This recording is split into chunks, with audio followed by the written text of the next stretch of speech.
Thanks for tuning in again to an episode of Getting Your Life Back with me. I'm excited for this one. We got my buddy here, Drew Wood.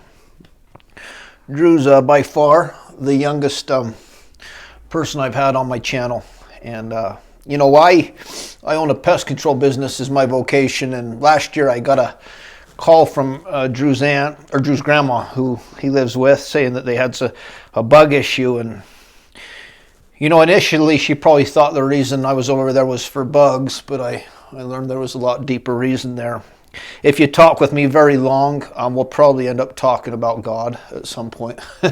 And if you keep talking to me, we'll probably start talking about recovery too. So I started to talk with her a little bit, and she told me about her grandson, Drew, that lived with her, who had been addicted to heroin for a couple years. And I remember the first time I saw Drew. He's just such a good-looking, sweet, nice kid, and it broke my heart to hear what was going on. So I went over a few times and started talking with Drew a little bit, and with his grandma about recovery and different things. And Drew will kind of pick up from there, but he's got some exciting things to share with us. So, Drew, actually, I have a lot of people that'll reach out that will want to come on my channel,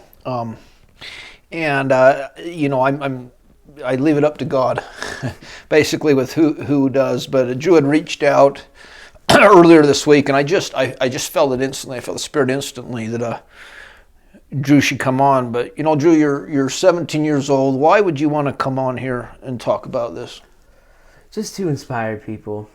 17-year-old, especially getting clean off of heroin for 2 years, is not a story you're going to see a whole lot. No, it's not. It's not. So I was excited. Drew and I share a common passion, wanting to help people. So, Drew, you want to tell us a little bit about yourself, your upbringing, family? So... And this is the camera. If you want to look here, you can look at me, whatever you want. All right, so I started living with my mom about the first 6 years of my life. My parents were split up shortly after I was born. My dad ended up shooting and killing a man in a drug dispute gone wrong, and ended up going to prison and getting a 15-year to life sentence, which he's still serving. He is eligible for parole in 2025. So after he got locked up, my mom kind of took the wheel from there. We lived in numerous different houses, whether it was with my grandma that I live with currently, or my other grandma, or just, finding wherever we could stay, renting motels, whatever. And it was hard. It was a lot moving that young. Different schools. I think 1 year we ended up switching to 3 different schools for just 1 year. 1 school year. And shortly after I turned 5, shortly after kindergarten, she started getting addicted to heroin as well, which was brought up by my little sister, her father. Shortly after, my dad got sentenced to prison. My mom met my little sister's dad, who was domestically abusive to her and verbally abusive, and ended up introducing her to heroin about 2011. And she has really not been able to clean herself up. She did go to rehab back in 2016, and she did get sober. It was a court-ordered thing, so. And what's your relationship right now like with your mom? We still talk, just through text, or I'll call her once in a while, but I really, don't really plan on going over there just because of the situation. And she's still struggling with heroin. Yeah. And then your dad you've had just phone conversations with your dad. Yeah, just phone conversations, and then he was around, the first year of my life, but, I'm not going to remember that. So how were you introduced to heroin? I was introduced to heroin by my second cousin. This was about December 2020. Okay. You mentioned you haven't ever shot up or injected, right? But No. smoking heroin, okay. Yeah, just smoked it. That's good. So what was it like, Drew, the first time you did it? The first time I did it, I got the first, right after I smoked it for the first time, I really kind of blacked out. I remember throwing up right after I did, but after that, I really don't remember much except for coming home and then just sleeping. And then from what my grandma said, I had slept, pretty much that whole night and a lot the next morning. So why'd you try it again? I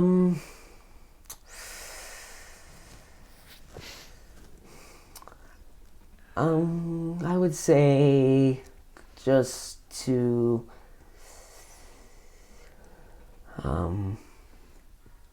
I guess kind of depend on it to take away some, mental things that was going on. Sure. I was dealing with a lot of, depression and that at the time. Yep.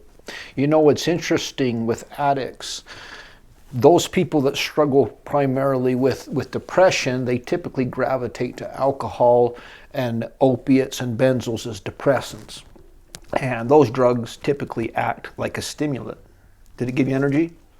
After about the third or fourth time I used it, yeah. Energy. So I was just running laps in the basement, right. pretty much.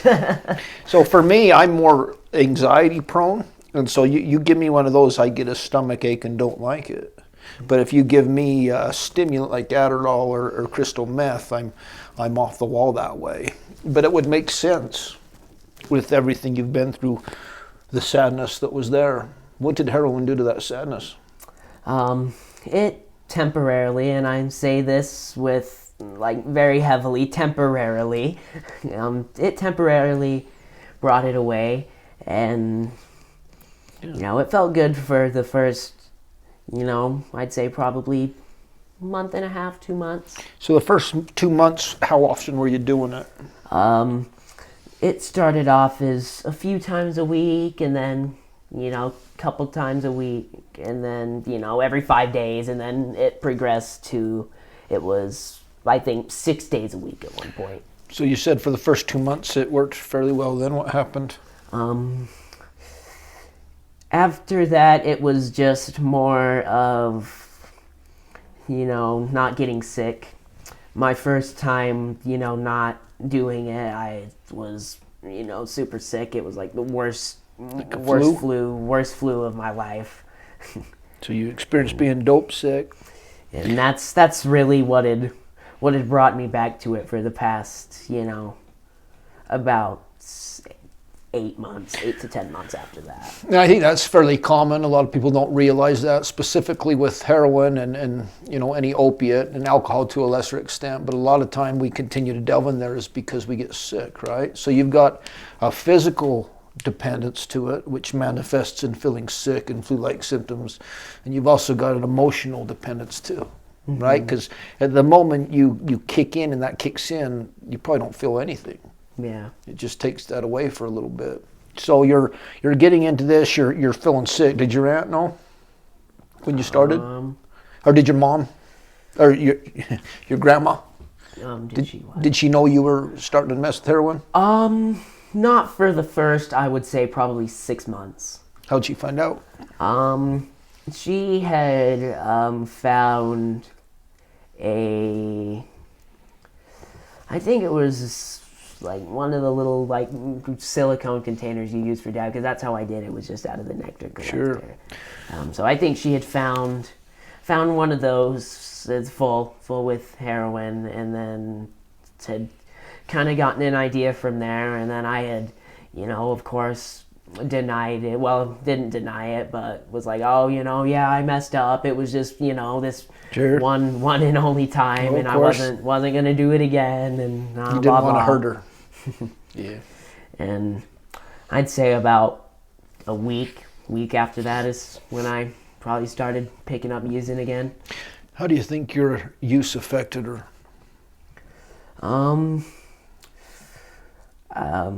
It impacted her a lot. It brought, definitely a lot of stress that was not needed.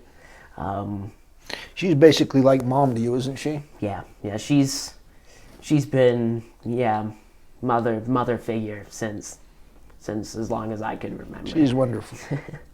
Okay. And your grandpa?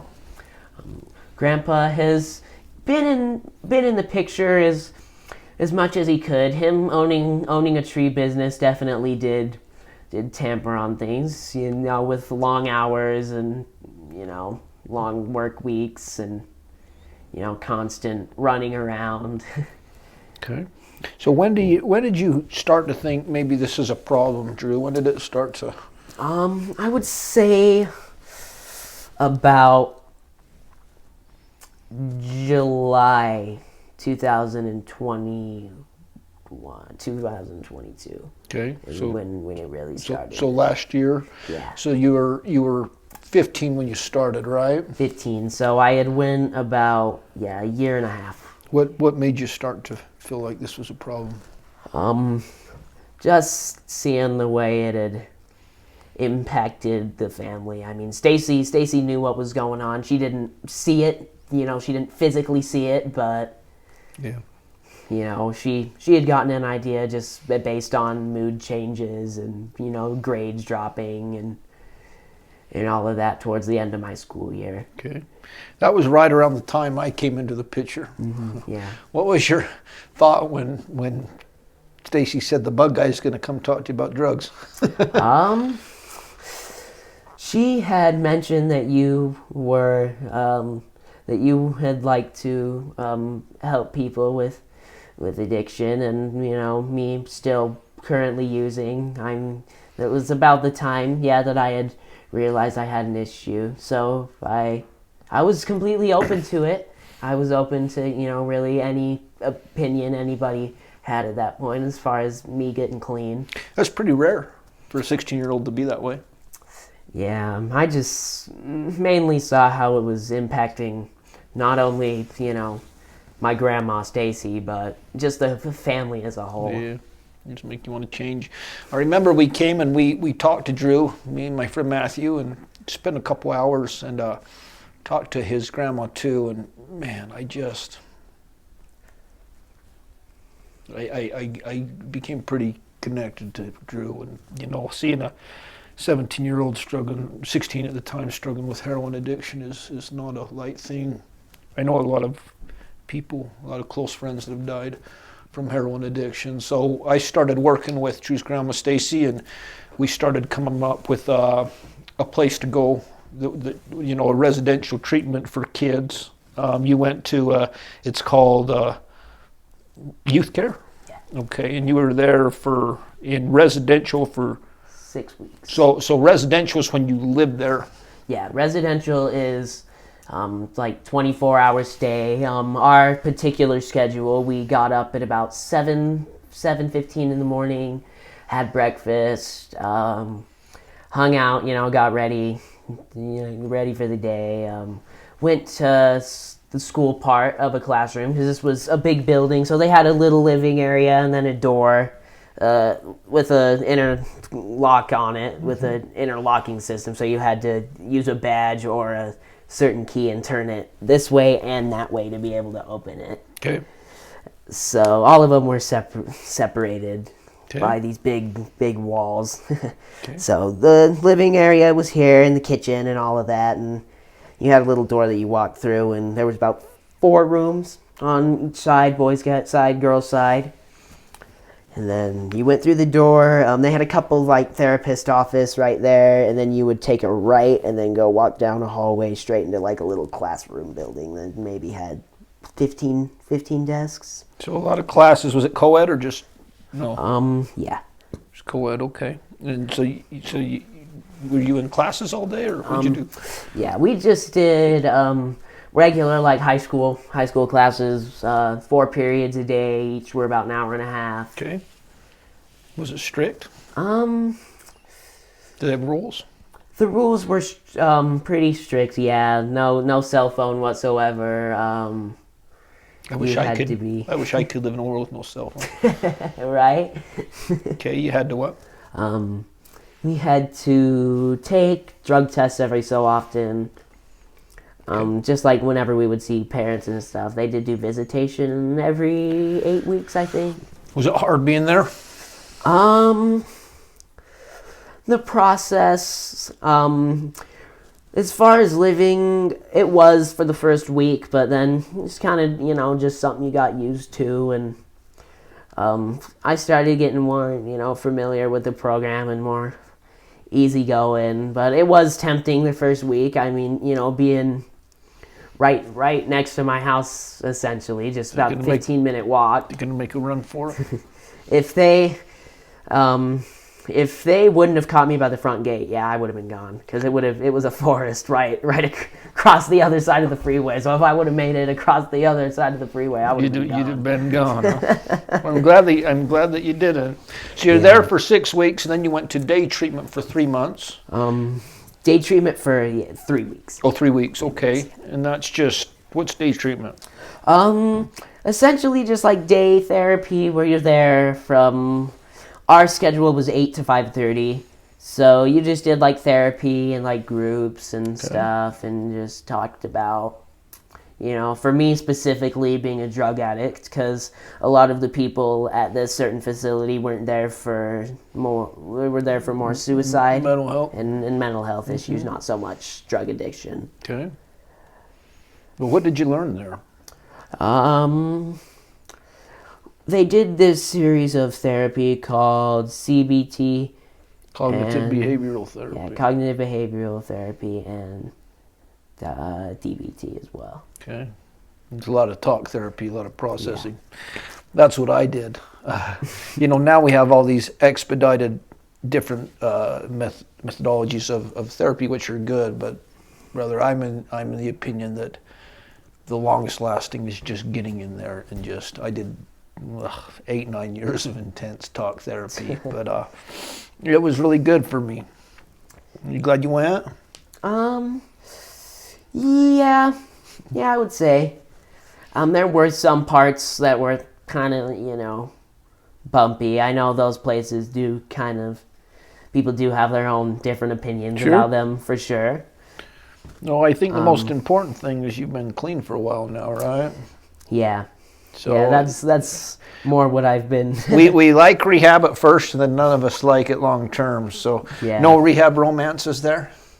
All good. It's amazing to me. I've been to 3 rehabs, and you get the most unhealthy point that anyone's at, and these two people will fall in love.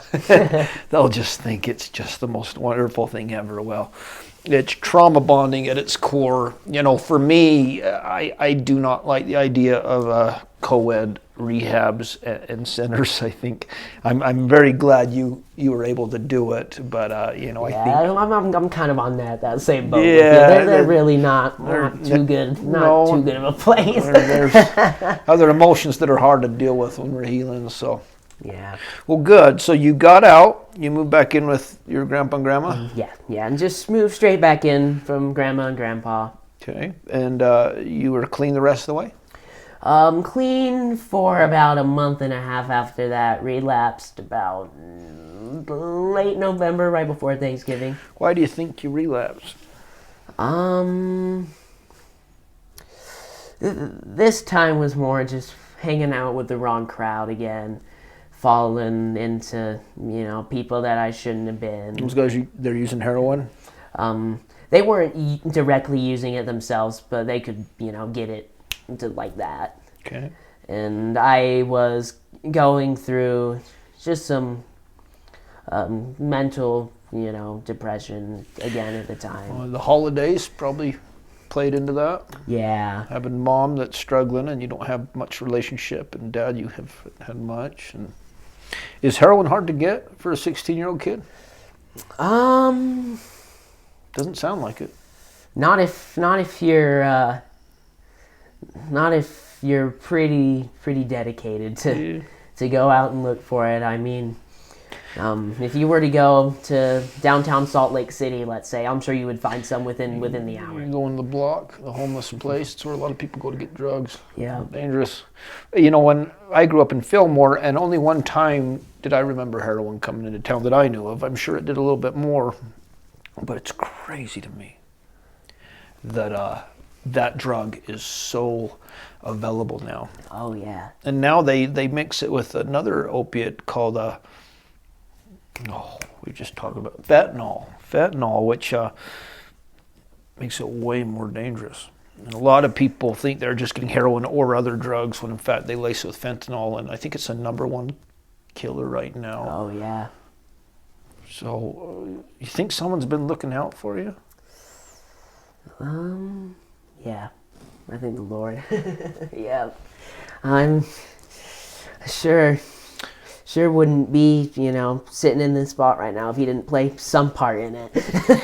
I love that photo, brother, because as you're talking, I've felt that way, and I still feel that way a lot of times, right? Where you're just encompassed about in the water or whatever, and he's always there. And if you think that it was coincidence that I showed up, it certainly wasn't. Yeah. And I could feel, when I talked to you, I could feel how much he loved you.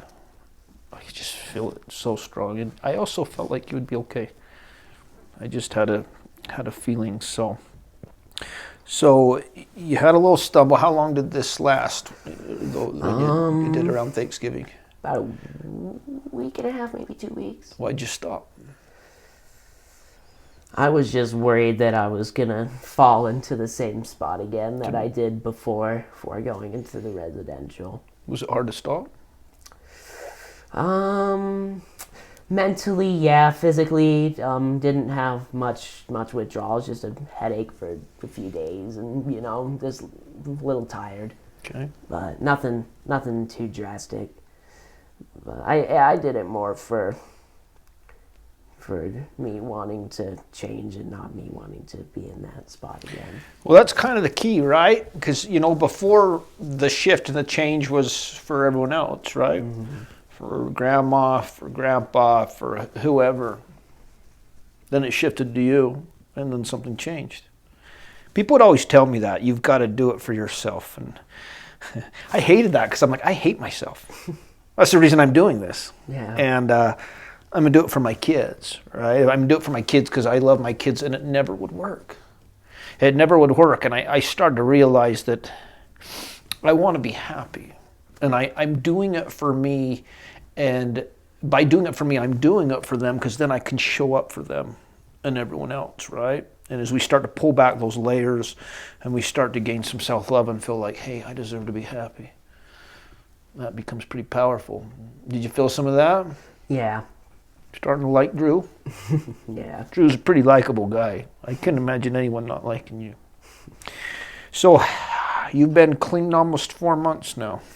Yep, 4 months almost. You said it hasn't been that hard since. I actually think it might be 4 months today. Let's check. I think it is. We got to celebrate that. 4th. 2 days. 2 days and 4 months. So Friday night.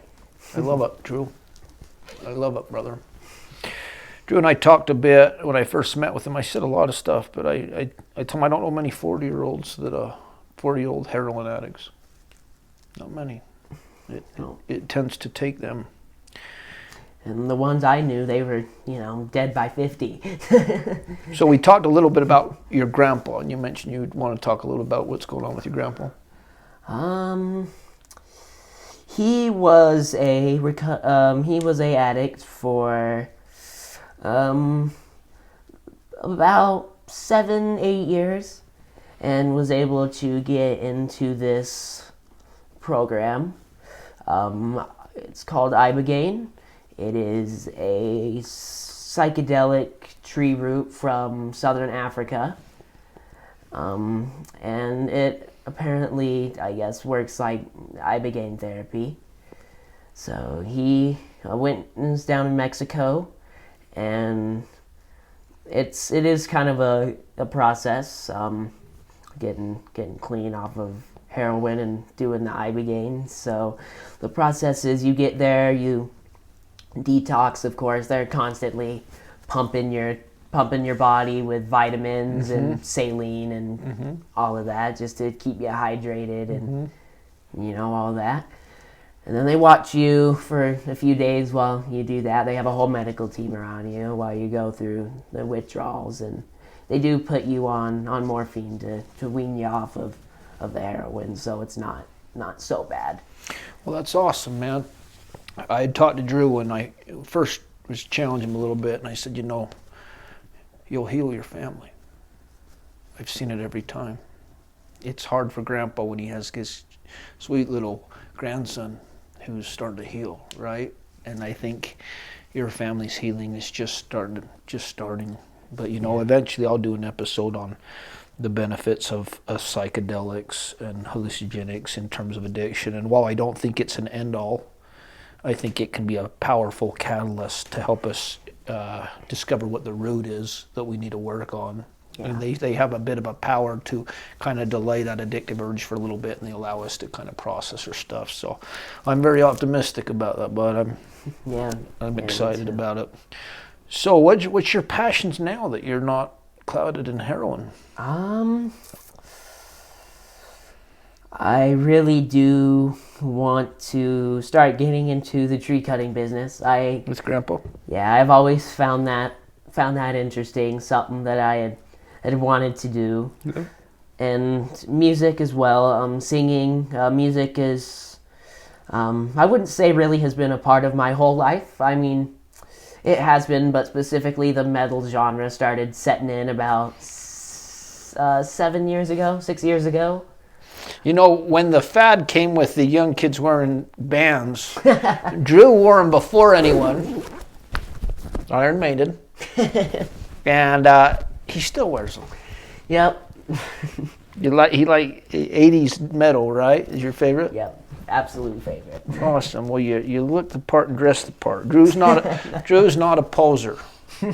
I always tell my kids I'm emo, and they get mad at me.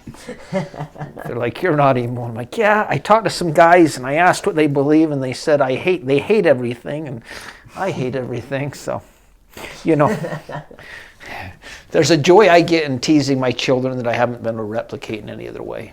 So, I'm the embarrassing dad. So, you like music? You're thinking about going through all that. Does it feel like there's hope there?